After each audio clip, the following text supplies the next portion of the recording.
the way that I paint, I set the intention, I pray for God to send the energy that everybody needs through me and through the experience. And I'm telling you, every single time when people are leaving, and even when they're there, they're hugging, they're smiling, there's more joy than they've ever felt. And it's not because of me. It's just providing the space for people to have that experience. It's a beautiful thing to witness. You're watching the Wow podcast. I'm Jennifer Robin. This conversation is for informational purposes only and is not medical advice. Full disclosure is in the description. Today on the show, we have Britt Michaelian. She's a visionary frequency artist and quantum healer whose work intertwines creativity with transformation. Britt has over 20 years of healing experience, including work as an expressive arts therapist in hospital units. She's an award-winning entrepreneur and healing arts pioneer, and today we're going to talk about creativity as a healing modality. Welcome, Britt. Thanks for being here. Thank you so much for having me. This is great. So what was your experience like working in the hospital as an art therapist?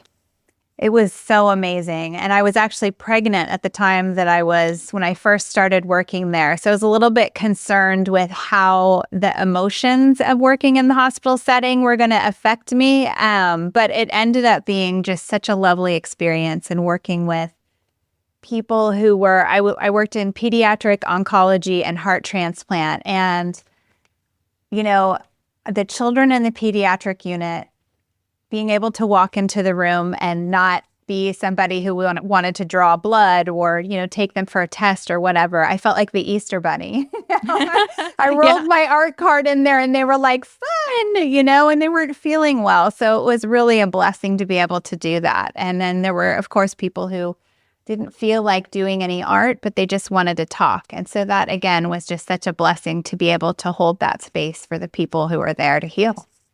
Yeah. Wonderful. And did you work with all ages when you were doing that, or mostly children? I did work with all ages. I focused just because the art cart was on the pediatric unit. So I would always start in the pediatric unit and then bring the art cart around. And then once I got through pediatrics, I would go to heart transplant because it was on the same floor. And then if I had enough time, I would go up to oncology. But I found that a lot of the oncology patients really didn't want it. They really weren't feeling well. And so they really didn't want to do anything because they just really wanted to sleep. But there were a few that I got to work with. So it was interesting. There was one patient in the heart transplant unit for 10 months of me going in there to this man's room. And I really wanted to get him to do art because he always wanted to talk. And he did not ever want to do any art. He just wanted me to sit there and listen to him sing. And it was the most amazing thing because he had this wonderful voice. So you just never know, when you're in that type of a position, you just never know what you're going to be exposed to. And, there was definitely healing going on for both of us, for everybody that I worked with. So it was just a lovely experience. Yeah, that sounds like an interesting job, actually. Yeah. Not that I'm an artist, but yeah. So you mentioned oncology. Mm-hmm. Talk to us a little bit about when I was reading your story, I saw that you had cancer hit your family really hard. Yeah. You want to share a little bit about that? Yeah, thank you. It was really interesting because, my husband and I always talk about this. When we were growing up, if you heard somebody had cancer, it was very rare. Not as many people had cancer. And in my family, we always said, well, we're going to, on both sides, we've got heart attacks. We're going quick, And so that was just kind of what we all expected. And then my mom, when she was 67, she was diagnosed with lung cancer. And she wasn't a smoker. And so it just kind of came, took us all by surprise that she got that diagnosis. And we always thought she was going to outlive all of us. She was at the gym every single day for 3 hours. She ate really well. She was, did things that lit her up. She was a role model for health. And so when she was the one that got diagnosed with lung cancer, all of us were like, oh no, And then, so that ended up, our family, my husband and our 3 daughters, it just was clear to me that we needed to move to be near my parents. So we moved from Northern California to Southern California so that we could be near my parents during my mom's treatment. And she was really like one of my biggest supporters and one of my best friends my whole life. So I just felt like I wanted to be there with her. And then 2 years into us moving down, which it was going to be a temporary thing, but we ended up staying. So 2 years in, she ended up passing. And I had the fortune of being with her at that moment, just she and I. And then, that was kind of a big thing for my kids to get through and my sister and her kids to get through. She had 3 kids. I had 3 kids. They were all like, she would have a kid one year, I would have a kid the next. So the kids were all pretty close in age. And so that was pretty traumatic for the kids to lose their grandmother. And then as soon as my mom passed, then my dad was diagnosed with bladder cancer. Oh, and so geez. I helped him go through treatment, and I, thank God we'd moved down to be near him. So he went through treatment and he, came out and he was fine. And then a few years later, my sister was diagnosed with anal cancer, and she was stage 3B. So she was pretty far along. She had a lot of tumors. And then some that had moved from hers was anal cancer, and then it had metastasized to her liver. So that was very uncomfortable for her. And that was a 4-year journey. And she was a rock star, man. She went through a lot. And so, during that period of time, I was like, I need to do something to be able to help these people. And then it was like friends were getting diagnosed and whatever. I need to do something. So some friends of mine one of my friends was a Reiki master, and some other friends of mine were like, why don't we do Reiki training? So I said, okay. I didn't really even know anything about it. And so I did Reiki 1 and Reiki 2 training with my friends. And I practiced Reiki more on myself, just as like a calming practice for myself. And then about a year after that, after I did the initial training, my husband signed me up for another Reiki training. And I was like, okay, I'll do it again, another experience, more information, I'll get better at it. And, maybe who knows what'll happen. And so then I became a Reiki master. And that was just a really beautiful way for me to show up for my sister, because then it wasn't just me, I could show up and listen to her and, go to the grocery store and do all the things that you do when you're taking care of somebody, and then taking care of her kids and making sure that that was all taken care of as well. But then I could also use Reiki, use my hands and use Reiki as a way to help her when she was in pain. So it really did help her. And she would ask me. I wouldn't do it unless she asked me if I could. Mm-hmm. So it was a lovely way to be able to do something, and it wasn't medical, and it wasn't, it was just a present, a gift to be with her. So, yeah. So other than the Reiki for yourself, what did you do to take care of you? What did you do for self-care during this time of caring for all these people that you love?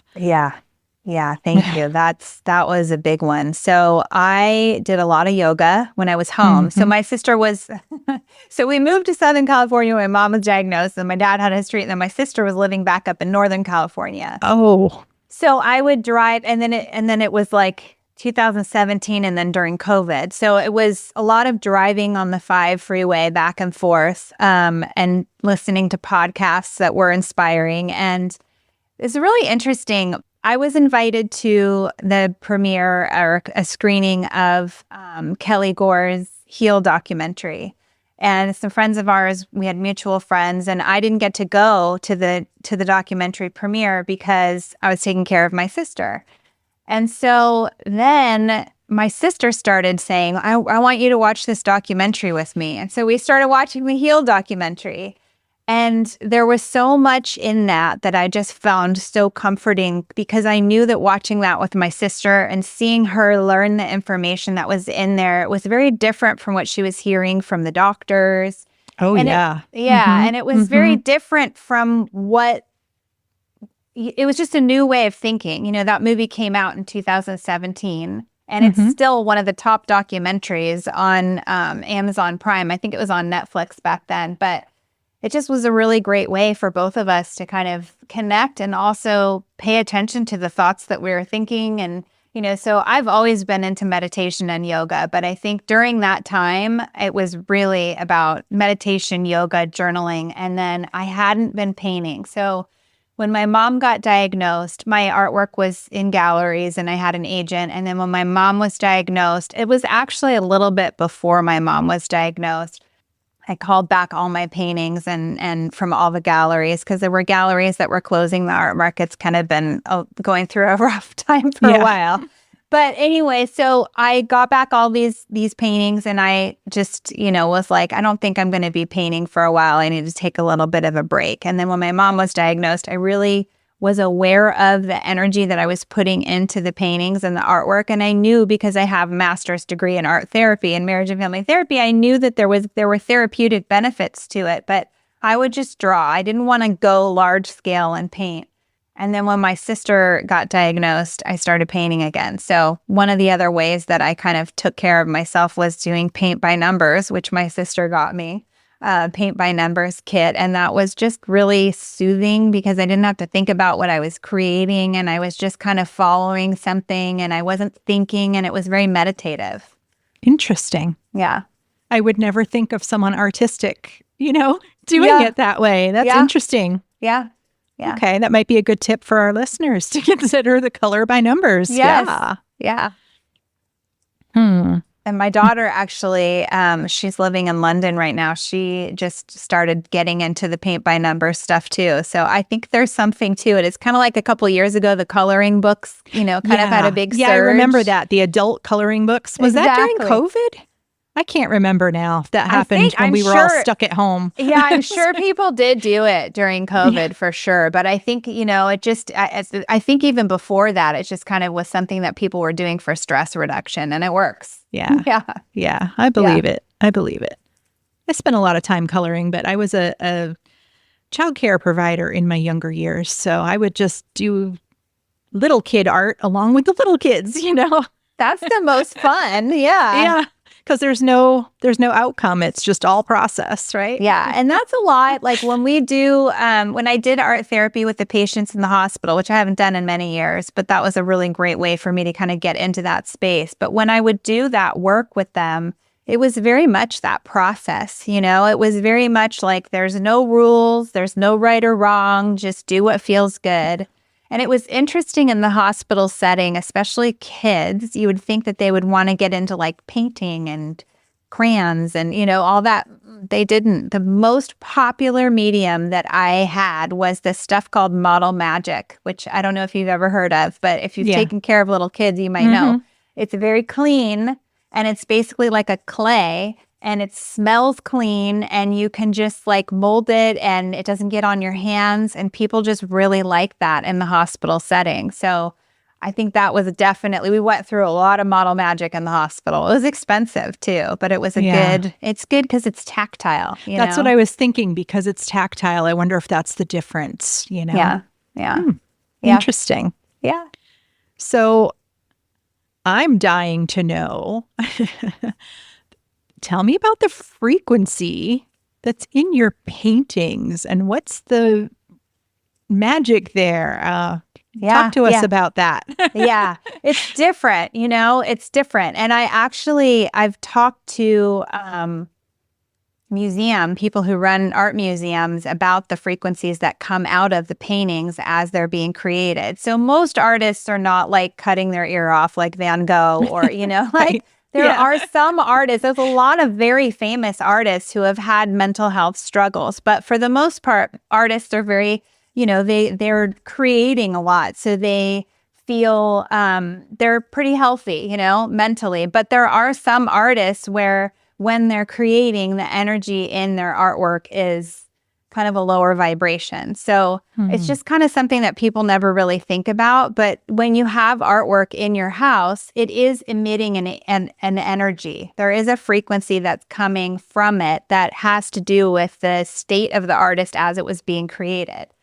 So rewind a little bit to when I hadn't painted in a while, and my sister got me these paint by numbers kits. And one night I had been raking her back. She had a tumor in her back rib and it was very painful for her. So she always would have me reiki her back. And so I reikied her back, and then I went downstairs when she fell asleep, and I was doing the paint by numbers, and I got this divine download that I was to create artwork and put the reiki energy into the artwork, and that the artwork would then transmit the reiki healing energy. And at the time, it was because I was going back and forth between Northern and Southern California, and I wanted my sister to be able to experience that healing energy when I wasn't able to be there. And so I started doing that just for her. I make her painting and, put that in it. And then I started creating artwork. And then when she passed, it was like, this is a whole thing. And so I created this whole process. So it's like, there's prayer. It's a very sacred process. And I'm praying to God to send healing frequencies through me, that this painting, whoever it's going to benefit, whoever is going to end up collecting it, that this painting is going to radiate exactly the frequencies that this person needs for their greatest healing.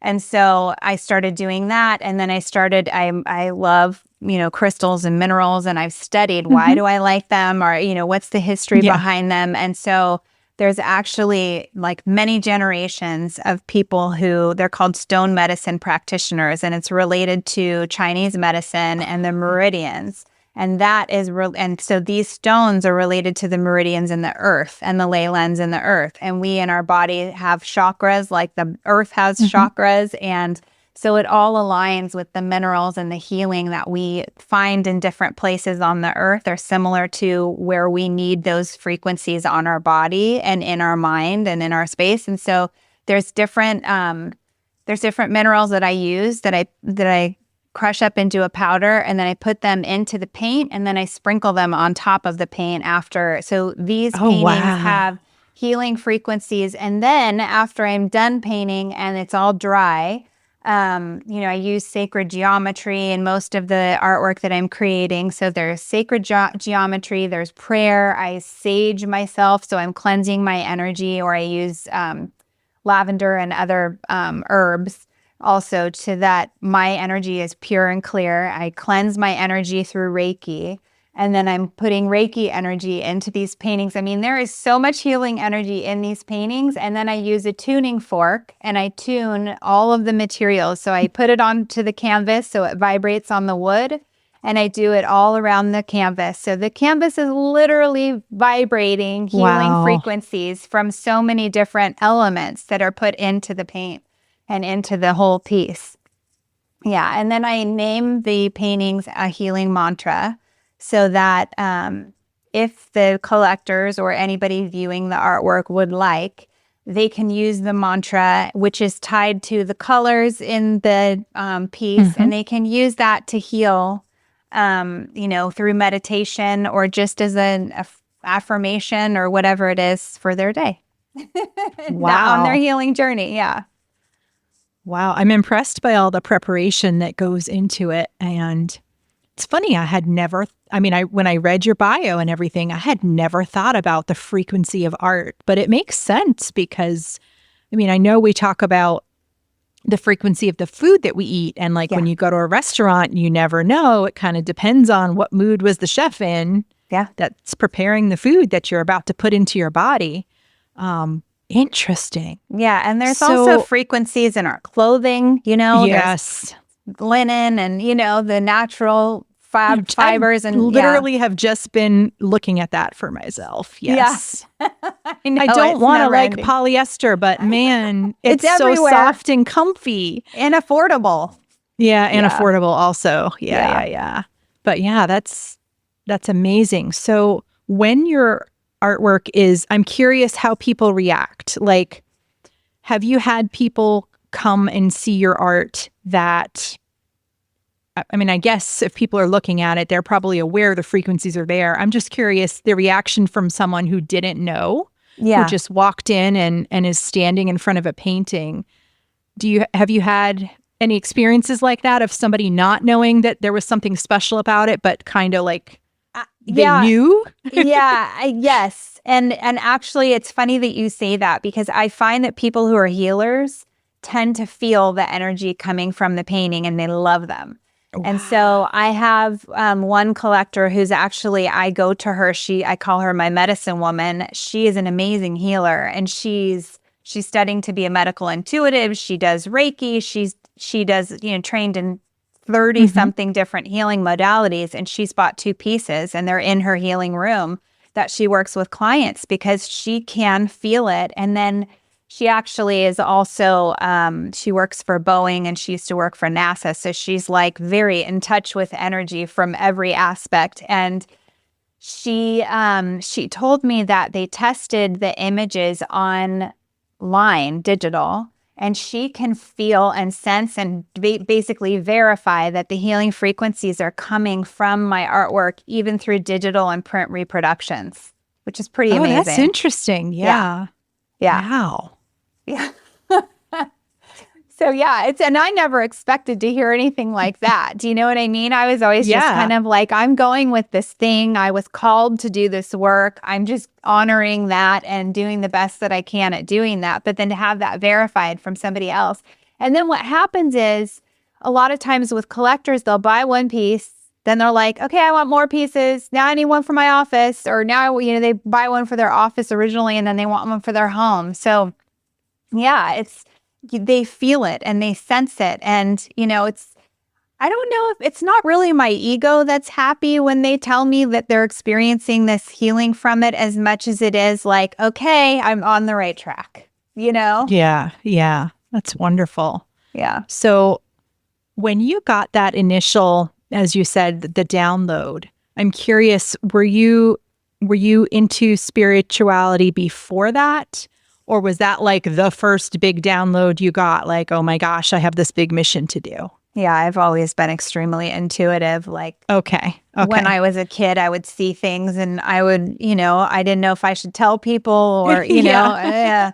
So Yeah. I always kind of, and, I was brought up being Catholic, and it just was not okay, so I just kind of kept it to myself. And then I would sense these things and get scared. A lot of times I would get scared. Oh. Yeah. So I think when I started doing Reiki training, it just opened up this whole, because I always was sensing things, but then when I did Reiki training, it was like the whole channel was open and I was receiving constantly. And so, I think I definitely leveled up with Reiki.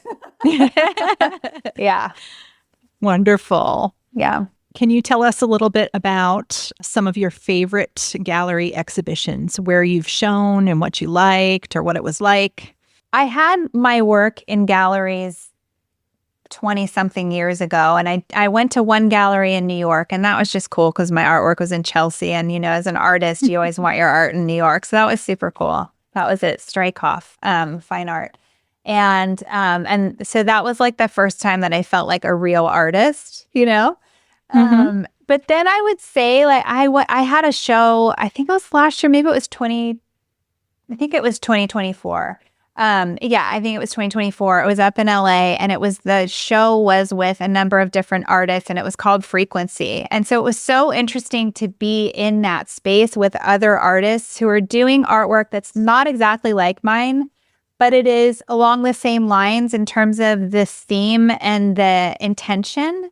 I can't say that their intentions were to send healing frequencies to or through, the artwork, but theirs were more just that awareness of consciousness and frequency. And so it was just interesting to hear their different spin on the same idea. And it's exciting to me to know that other artists are doing this work. And then the last exhibit that I think was for me, like, this is really cool. I had a piece that was at the Museum of Contemporary Art in Santa Barbara. And I got that showing through in 2024. I had the Healing House, which is my annual art and wellness show that I do. I had the art curated by Aubrey Weinholt, who actually was the curator of the Frequency art show. It's called Weinholt Projects. And then so she curated the artwork along with Freddie Jonka, who was on the board of the Museum of Contemporary Art in Santa Barbara. And so they curated the art and they spoke about my artwork and they talked about it in context with other art that's spiritual in nature. And, it was really interesting to hear them talk about that. So those are kind of my favorite exhibitions. Yeah. Nice. Yeah. And if somebody wanted to see your art today, where would they go? Right now, where would they look? Yeah, right now I have an exhibit that's online through Manhattan Arts International. And so that is, you can find that link either by going through that website or through my website. Yeah. Perfect. Yeah. Okay. Let's talk about how our friends at home can tap into a similar kind of feeling. Obviously, they don't know Reiki, but, or maybe they do, but what are some easy ways for people to incorporate some of what you've discovered and some of what you put into your work? How can everyday Joe use art for healing? Yeah, I love this question because it's so important and it's so easy. And I think we complicate things, we do. We just complicate everything. It doesn't need to be complicated. It is 1000% intention. So whatever your energy is when you sit down to create something, whether you're an artist or not, whether you're writing something, even if you're painting with water or you're in the shower and you're painting on, like the exhaust or whatever you call it, like the steam in the shower, and you're just painting with your finger on that, that counts. You're making marks. It's just the intention. And so for anybody that wants to incorporate healing frequencies into the artwork, it's really as simple as just kind of putting your hands on your heart and putting your awareness in your heart space and thinking about something that you love. And then just letting that love flow through your hands, which are an extension of your heart chakra. And so just letting that flow into whatever it is that you're creating. And again, like having compassion for yourself and just not having rules in terms of it needs to look like this, more being in curiosity of how is this going to turn out? Like, I have no idea. It's kind of like life. We don't know how it's going to turn out. We can have every intention that it's going to be this way, but what it actually looks like is not always like that. So, just trusting that the process is the most important part and the intention is the most important part. Yeah. Awesome. Ever listen to a podcast with great content, but wish the audio quality was better? Even with expensive equipment, audio recordings pick up everything. Appliance hums, barking dogs, notification beeps, and when listeners are wearing headphones, they hear all of it. Excessive ums and repetitive words can be really irritating too. Would you rather hear audio like this? No matter how much somebody cares and how well-meaning they are. Or polished like this? No matter how much somebody cares and how well-meaning they are. Every podcast deserves the spa treatment. With balanced audio levels and distractions removed, you can hear the difference immediately. Know a podcaster who'd appreciate a fresh perspective? I offer free podcast consultations where I share specific ideas to improve their show. Send them to podcastspa.com. That's podcastspa.com. Your referrals help support this show. I appreciate you.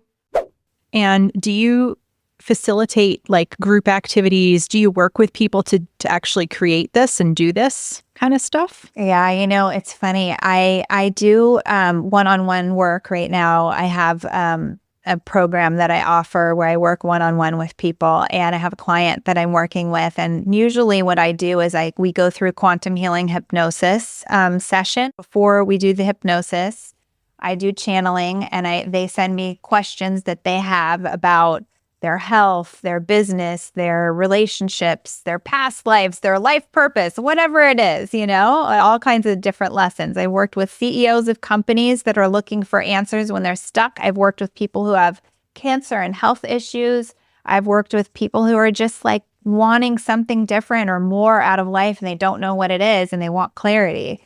And so I do the channeling, and then they do the hypnosis. And then afterwards, we compare the channeling with what came through in their hypnosis. So the hypnosis comes through them, the channeling comes through me. And 100% of the time when we compare notes afterwards, it's the same messages, maybe worded a little bit differently, but it's always the same key words that come through. And so anyway, and then what I do is I work with them for several weeks afterwards. We go through their limiting beliefs. We go through kind of their experiences in life. And, then we look at what their blocks might be and how to move through those things. And those pesky blocks. Yeah, we all have them. And so then I create a piece of artwork for them that is specifically tailored to the healing frequencies that they need. Ooh. And I have a client that I just recently, she said in her session that she really wanted to be doing some artwork. And so I was like, you know what? I'm going to make a painting for you, but we're going to do one together. And so she just lives local to me. So I had her come over and we did, 2 separate paintings. I kind of guided her through my process and then she did the same thing. And so we have 2 paintings that we both did. And, and then I painted over after she did the base layer, then I painted healing over. So those 2 paintings will be side by side in her home, so that she can meditate with them or just breathe and look at them and know that she's receiving healing. And I call the healing that people receive from this artwork passive healing, because you're not actively doing anything and you're still receiving healing. And I think, when people are in that space where, if they're like my sister was, where she just needs to receive healing, a lot of people are like, what do I do with this paint? Like, what do I do with the frequency artwork? Well, you can just use it as a meditation, or you can just sit in front of it and do nothing and just receive. And that, a lot of us have a problem with that. A lot of us are not comfortable receiving. So it's actually, for those of us who have a block in that space, it's actually a really good exercise to get a painting like this, whether I create it or somebody else or something, And crystals are like this as well. You're receiving passive healing from the minerals in the paint or, in the stone. And so, there's a textbook that I got that's this stone medicine book it's called Stone Medicine, and it's transcribed from the lectures of an 88th generation stone medicine practitioner from China. Oh, very cool. Very cool. So this I did not know legit.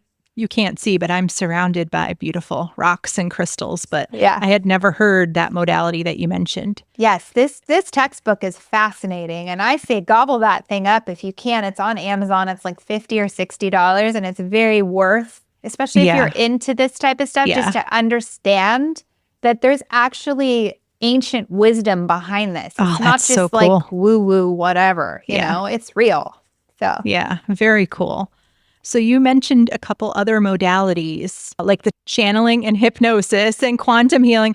When did those come into your repertoire? Like, what did that timeline look like? Yeah. Oh my gosh. It's so interesting how life happens, right? Because, I'm in my 50s. So like I've done things where, and I'm also, I don't know if you're into human design, but I'm a generator and I'm a 3/5. So I need to try a lot of things and sort of fail at a lot of things. And then I need to teach other people what I learn. And so I've done a lot of things. I mean, the list is long. And I've been training for a lot of these things for decades, I don't know why I started doing the things that I started doing, but I just kind of followed, and then there was a part of me that wanted to like prove something. So I was getting all these certifications. So got my 2 masters. Yeah. Got my 2 I'm familiar masters. With that. That's common. That's common in this field. Yes, it is. It's like, enough is enough. Just do your thing. But so I got my master's degrees, and then I, still wanted to learn more. And I didn't really know that I was going to go kind of in this direction. But when my sister was going through her treatment, and when I was there with her, I found Dolores Cannon. I started watching her videos. I don't think anybody ever told me about her, but then when I found other people that knew about her work, I was like, oh my gosh, you know about her. It's so great. So then I was like, okay, I want to do quantum healing hypnosis technique, but I want to be able to incorporate Reiki and energy healing and art and all these other modalities. And so Dolores was amazing when she came and she taught, and you can do her training online, but she's very strict with her protocol, and you cannot incorporate any other healing modalities into it. So I found Candace Craw Goldman, who trained with and worked with Dolores for a number of years, and she created Beyond Quantum Healing. And so she created basically a form of quantum healing hypnosis where you can incorporate other healing modalities. So some people do massage, some people do, whatever it is that you want to incorporate with it. Mm-hmm. And then I learned about Sarah Landon and her channeling course. So I took her channeling course, and I didn't know how these things were going to all come together. But I started doing quantum BQH, quantum healing hypnosis sessions with people. And I realized that a lot of the time they were doubting the information that was coming through in the hypnosis because they weren't used to doing this. They didn't know. And then there were some times where I would have sessions with people where their answers to their questions were like, snake. I see a snake. And like the question was like, what's my relationship to food or something like that? You know what I mean? It just like didn't make sense. And so I would have to do these deep dives in terms of what is the symbolism of this so that they would know. And it did correlate always when I would do that information and that research. But I was like, how can I do this in a way where I can instantly have them understand that what's coming through for them is actually true? And so then when I did Sarah Landon's channeling course, I was like, I wonder if I just tried with a couple of people and I'll do channeling beforehand. They'll send me their questions beforehand. Then I'll do the answers and see. And it was like, this is a thing. You compare at their sessions. So you were doing your part ahead of time. Yes. Okay. I see. So I would do so it's about an hour and a half, 2 hours that we do the hypnosis. And then once that's done. Wow. I guess I have not been hypnotized, but that seems like a long time. Well, it's like a guided meditation and, like we're doing healing work while they're in that space. And, there's information that's coming through both answering their questions and also just in the guided visualization. And so, when they're done and they're kind of in that space where they're like, that doesn't make sense. Like, I feel really weird right now. I don't really know, and then when I read them what came through in the channeling, there's no way that I could know beforehand because some of these people I've never met in my life. So I wouldn't know any of this, And so it is very interesting how it correlates. And, we're pulling that information from the same field, it's all from that same field. I'm also trained in the Akashic Records. I'm sure you probably know. Yeah. So that's what was in my brain as you were describing this. Yeah. Yeah. So we're just pulling from that same field of information. And, I've trained in several modalities that are all very similar. And I think with energy healing in particular, or in general, it's always about the intention. Yeah. And it's always about the information just being open to receive it. And, it's just clearing away the expectations of anything like it's going to be a certain way and just allowing whatever, if it comes through as a visual or sometimes as, an auditory or sometimes it's just color, whatever. And then you just sit with it. If you sit with it long enough, and that's the difference between how I do the quantum healing hypnosis and from other people that I've talked to who have worked with other practitioners and me, I sit and wait because a lot of times you'll ask somebody to go through this guided experience and then you ask them a question and they're like, how you and I are talking right now, they're like, I don't see anything. There's nothing. And I'm like, okay, let's just sit and wait and see what comes through. If you wait long enough, something comes through. So it's patience, Yeah. Interesting. And you mentioned personally doing yoga for your own wellness. How long has that been? Has that been like a lifelong thing for you? Or how does that fit in with one for your self-care? And does it relate at all to the healing work that you're doing? Oh, yeah. I love yoga. It's so funny. Like, I never thought that I would be this yogi person who, is so into yoga. But I remember the first time I know I did yoga before, but the first time that I actually was like, this is something I need to do all the time, I was 19. And I went to school at the School of the Art Institute of Chicago, and we had this class that was called Performance. And this teacher, her name was Carmela Rago, and she was awesome. She had the best energy, and she would make us do yoga in the beginning of class to get us to kind of get out of our heads and into our bodies, and it was perfect for performance art.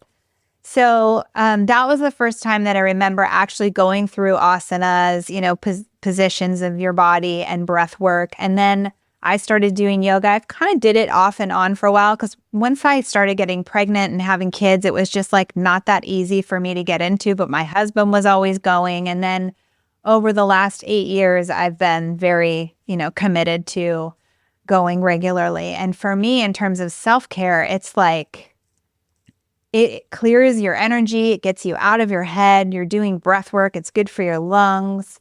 You're doing poses, that are releasing things. So for instance, when I became really good friends with a lot of the teachers at my yoga studio. And, I think for people who are feeling like they want a community, yoga is one of the best ways to find a community of people, because you don't even have to talk to them, but you're around them and you all have the common goal and you're all just there together. And after class, you just smile at each other and you're in this blissful state and you've released everything and you're super present. And it's just this really beautiful thing. And most yoga studios have really cool classes and things that kind of expand on that awareness that happens. And so when I was going through my mom and my sister and their journeys, I used to go to restorative yoga with my mom. And my mom was like super type A.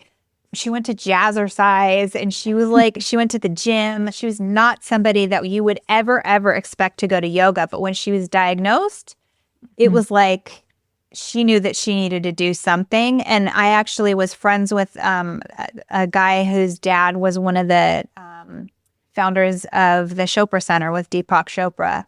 And when my mom got diagnosed, I called him up. I don't remember called him or emailed him or whatever, but I connected with him. I said, listen, my mom's got cancer. She wants to go to the Chopra Center. This is a crazy moment I never thought I would experience for many reasons, but do you have any suggestions for what she should do?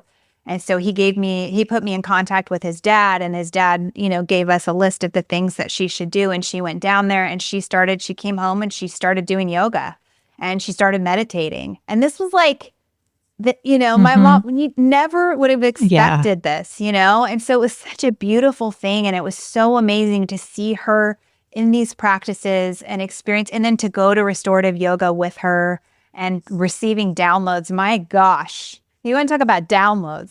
I actually, in yoga, I don't know if it's a super common thing, but I have visitation from spirit. I get messages for the yoga teachers and for practitioners that are next to me. And sometimes I don't really want to share it. Sometimes I feel like I'm crazy, but it's pretty amazing how moving your body in certain poses can release emotions that are stuck. And so that's the thing, is energy healing with Reiki. And with yoga, it's very much about, keeping your energy flowing and releasing blocks. And so you don't need to go to therapy. If you don't, if you don't want to go to therapy, go to yoga, because you're going to be releasing and breathing through, and stuff's going to come up and you can release it. And it's a safe space to do so. There's some times where we're doing hip openers in class and somebody's crying, and everybody just knows that that's what happens because you store a lot of your emotional trauma in your hips. Yeah. Interesting. Yeah. Let's go back to something you mentioned briefly. You talked about your healing house.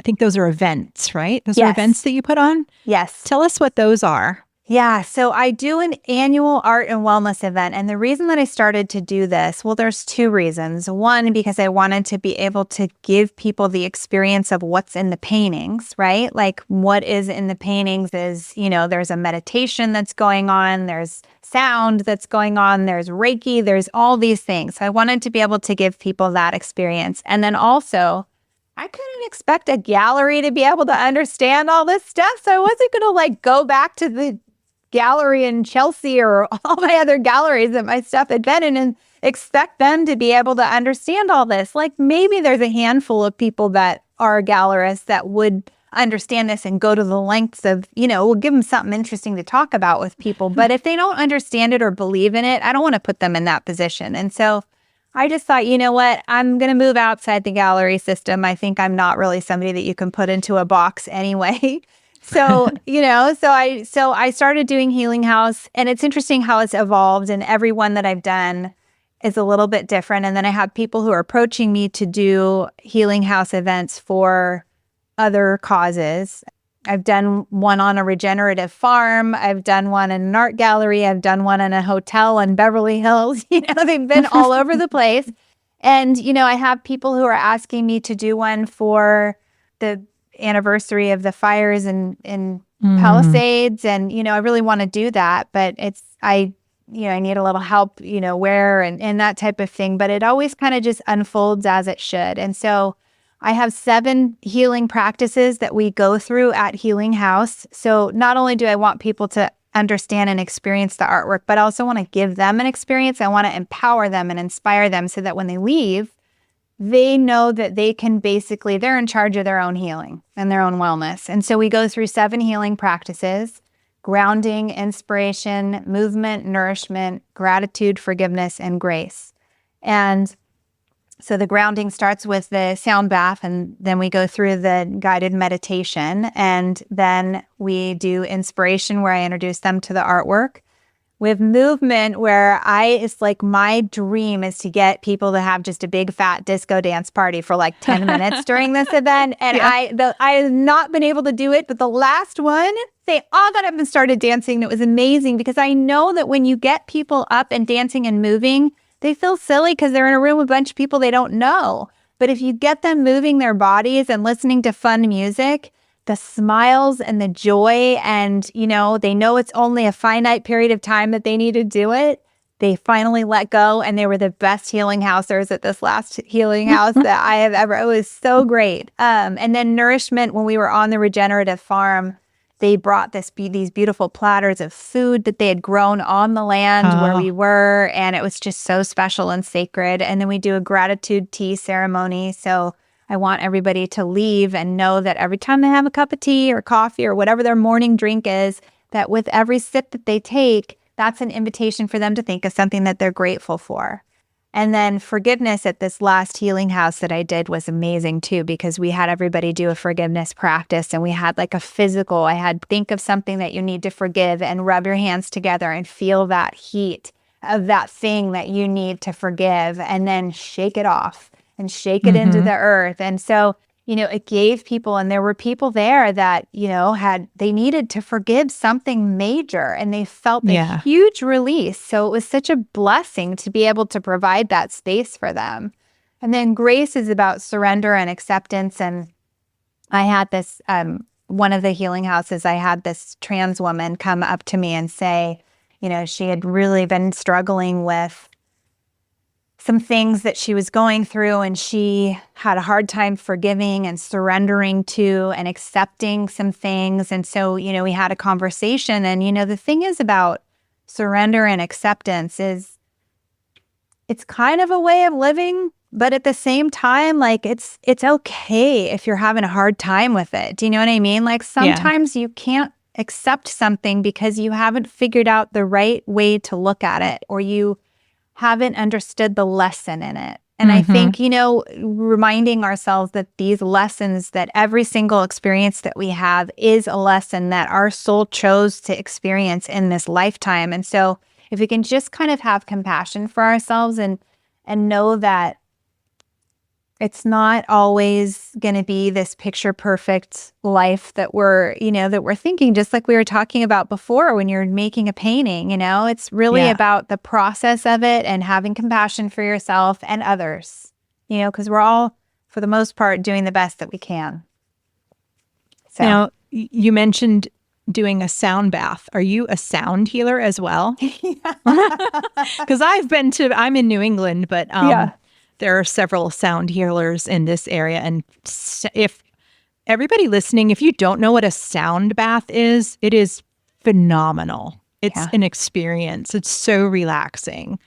Yeah. So, it is, but there's science. You weren't joking behind when it. you said you had a bunch of certifications. I know. Yeah. Well, I'm not a certified sound healer, but I've been using sound bowls for years. And my husband and my youngest daughter went to India and did yoga teacher training there. Ooh. And they also did breathwork certification there. My youngest daughter, I think, was 17 at the time. This was a couple years ago. And then so when I had Healing House after that, we invited one of the, he's not a guru, but he's one of the head guys at the ashram in India, came and did the sound bath for Healing House that year. Oh, wow. Yeah. And so, that was a really powerful experience. But there is science behind the frequencies that you hear in these sound baths. So that it really is, we're made of energy. And so that frequency kind of gets into your cells, and it really does heal them. And so it's really powerful. Yeah. Wow. Yeah. And I think you said your healing house events are usually annual. Is there a particular season of the year when they happen so that people would know when to expect it or when to look for it? No, I mean, I think if you were going to look at, I've done them in January, I've done them in May, I've done them in August. I don't really know what, I wanted to have it make more sense than that, but I kind of okay. And, they happen when they happen. And, I think it's going to happen where it's going to be more than one a year. I'm having people ask me if I'll do private healing house events for them. And I'm open to doing that. I have a sports team that would like me to come up and do a healing house for their athletes. And this is like a professional thing. So it's a big deal. And, so I'm open to doing all this type of work and I enjoy doing it. And, the thing is about healing house that's so cool is every time people come in the room, they really don't know what they're about to experience. And again, it's like the way that I paint, I set the intention, I pray for God to send the energy that everybody needs through me and through the experience. And so I do the event the same way that I do the paintings. And I'm telling you, every single time when people are leaving, and even when they're there, they're hugging, they're smiling, there's more joy than they've ever felt. And it's not because of me. It's just providing the space for people to have that experience. And it happens, it's a beautiful thing to witness. And I just feel really lucky to be able to have that and to provide that. And I can't wait to see how it all continues to unfold. Yeah. So I'm assuming you post these events on social, you put them on your website. Yes. What's the best place for people to find out about these events? Yeah, so I'm on Instagram. I post things all the time on my stories and reels and things like that. And then also there's information and you can get tickets on my website. It's brittmichaelian.art. And then there's a tab for Healing House. So it describes and has pictures of all the last Healing House events and describes kind of how they happened. And then there's a place to buy tickets and to donate. So one of the healing houses that I'm doing is to raise money for City of Hope. And so it's a cancer treatment center here on the West Coast. And so, if I can help, continue to help in other ways, I'm open to doing that too. And what was your Instagram handle? It's just Britt Michaelian. So it's spelled like Britt with 2 T's and then Michaelian. Okay. Yeah. Perfect. Yeah. Is there anything we didn't talk about today? Because we're running out of time. But is there anything we didn't hit that you think is really important for our friends to hear? Yes, there is one thing that's really important that I have recently begun really diving into, and that's intuition. And, when we're in this space of, whether you want healing from the frequency of the art or you want to do quantum healing, hypnosis, or you just really want to kind of have a clearer idea about what your life is about. Intuition is where you tap into that. And having an intuition, development practice is super important. So I think, for instance, if you are dealing with health challenges or if you have a business that you're just, something's not clicking, your intuition is where you're going to find those answers. We think we need to hire the coach that's going to tell us the answers, which there's nothing wrong with doing that. That's great. You have, a medical ailment, you go to a doctor, they're going to tell you, but we are the ones that know the real answers. We are the ones that know what's going to heal us. We have to develop a practice of connecting with our intuition. So I do have a workshop that I do that's called Confident Intuition, and it is every month, and it is every month so that we can all continue to develop our intuition. And I feel like with everything going on in the world and nobody knows what's true and, all of these things, our intuition is our guiding light. So that's kind of the last piece of the puzzle. I think it's all part of the same. Yeah. Sounds like it's all connected. Yeah. So that intuition group, is that every month builds on the month before, or is that like a people can jump in whenever? Yeah, you can jump in whenever. And I'm going to have a membership that's going to be opening up in the next couple of months where people will be able to access the past months as well. But right now it's just show up for that. And then if people, want it, but they can't be there for the live workshop, they'll get the recording. So yeah, Perfect. for people who, but the benefit of showing up live is that you can ask questions, and we all have questions with that type of stuff. So yeah. Fabulous. Well, I had other questions, but we're out of time. So I can talk. I can talk too. I know. Yeah. I want to know all the things. Listeners, I encourage you to really check out Britt's website and Instagram and look at pictures of her art. And I'm so thankful that you spent time with me today. Thank you. Thank you so much. This has been great. Thanks for watching. Let me know what your biggest takeaway was. Just drop it in the comments. And don't forget to subscribe for more.